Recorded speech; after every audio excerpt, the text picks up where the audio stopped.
So today I want to do something a little different. Yesterday I was looking at the map and I was showing you, hey, look, from October 1st, they went from here to here. I mean, that's a pretty significant difference, right? But I want to show you what it's actually like on the ground. And before I do, I want to show you this. So I'm looking at the Defense Ministry from Great Britain. They said repurposed and captured Russian equipment now makes up a large portion of Ukraine's military hardware. Ukraine has likely captured at least 440 Russian main battle tanks. That's amazing. And another 650 other armored vehicles. Because when the Russians were running away, the failure of Russian crews to destroy their intact equipment before withdrawing highlights their poor state of training and low levels of battle discipline. Now, let me show you one other thing. Here is a article I remember seeing in like late February, February 26, 2022. Look at how outnumbered Ukraine was as opposed to Russia. Ukraine, 146 aircraft. Russia has 1,328. That number has depleted significantly. Attacking helicopters, 42 to 478. It's like a tenfold increase. Mobile rocket launchers, 490 to 391. Tanks, 2199 to 13,367 armored vehicles. So you get the idea, right? And then when you get down to personnel, there's maybe 200,000 in the Ukrainian military, and there's 900,000, and then they could just keep bringing in new soldiers, whether Wagner or whether LBR or DPR or new recruits now in the mobilization or what have you. Okay, so that's what the deck was stacked like. But still, I want you to understand that, we talk about this, but it's all theoretical. Wow, look at the ground that they gained until you actually see what it's like on the ground. And so that's what I want to spend my time on. I'm going to cite my sources, which are largely on Twitter. So here's Thomas Van Linge. This is just what it's devastatingly like on the ground in a city in Ukraine. I mean, just look at the rubble, look at the damage, look at how tragic this is, because this isn't theoretical. Real people are suffering, real people are dying, real people have had their houses destroyed, trying to find a new place to live, trying to figure out how they're going to eat. I mean, this is really a human tragedy that did not have to happen, and it's terrible. Now, I want to show you also what life is like on the ground for soldiers. So here's Babcock Tagahivi. I don't know if I'm pronouncing you right. I'm sorry if I'm not. This is not Call of Duty or any other video game. This is how Ukraine war looks like from the view of a Ukrainian soldier in battle.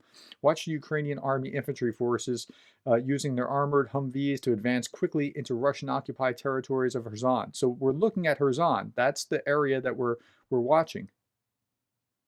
Right? Here's another one. Same thing from the point of view as they're riding into wherever they're riding into. I mean, just imagine that you're the soldier here involved and you have to be going out to face what could be a mortal threat. You might not come back from this. And here's another one from the point of view of the soldiers involved. So they're riding into battle, they're going to dismount in just a little bit and get ready to get into a firefight. Now, you're not going to see anything graphic. I'm not doing that. I'm not trying to glorify that. I'm trying to have you empathize and understand like the grim reality of what is actually transpiring on the ground. I speak from the high seats. I speak from 20,000 foot range talking about what's going on politically and economically and in the information space. But there's this hot war actually going on the ground. These are real soldiers who are involved in real conflict. And that's what we need to wrap our minds around. It's not just theoretical. Okay, this is Temple Doloc. This is converted dune buggies that are, so what they're doing here, they have very little armored protection, nothing really to speak of, but they're trading speed for the armor, and so they're able to assault and get away very quickly. It's somewhat like what the cavalry was like when when you're in Rome and you're a Roman soldier and a cavalry sweeps in. That's a very frightening experience. These guys can hit and get back out, but again, they have no armor to speak of. But this is what's really going on. You're not going to see anything bloody, I promise you, but this is what is going on the ground. Okay, I'm in awe of what these guys have to go through, the fear that they must feel as they're entering this, I mean, I'm sure there has to be dread, and courage overcomes that so that they go and defend their country. But remember, their morale is high because they're defending their homeland. That's the difference. And okay, I'm going to show you one more now. This is Thomas Kit.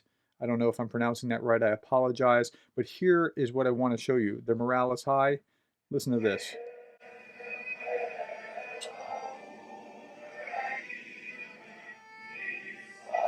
Now, if you can't identify that, there's a reason that you can't identify it. It's the Ukrainian national anthem, and if you're an English speaker, none of the words will make sense. But this is what they're doing before their battle, singing the Ukrainian national anthem. What are the lyrics of the Ukraine's national anthem in English? The glory and freedom of Ukraine has not yet perished. Luck will still smile on us, brother Ukrainians. Our enemies will die as the dew does the sunshine, and we too, brothers, will live happily in our land. We will not spare either our souls or our bodies to get freedom. Remember this line. And we'll prove that we are brothers of Kazakh kin. Now, I think sometimes people think that this war is all about Russia. It's really not. It's about Ukraine. Now, the Russians think it's all about Russia. The Russians think that Americans are going, let's go get those Russians. And Western Europeans are thinking, let's go get those Russians. No, this is democracies recognizing other democracies, right? They care about their freedom, and we're going to support and defend that. And that's a very important value. And if we don't recognize the difference between the Ukrainians' spirit and the Russians' aggression, then we're lost. Hey, thank you for taking the time to watch this. I hope that this visual representation of what was going on was helpful to you. And I'll be back tomorrow, and we'll be talking about Ukraine again, because this is important stuff.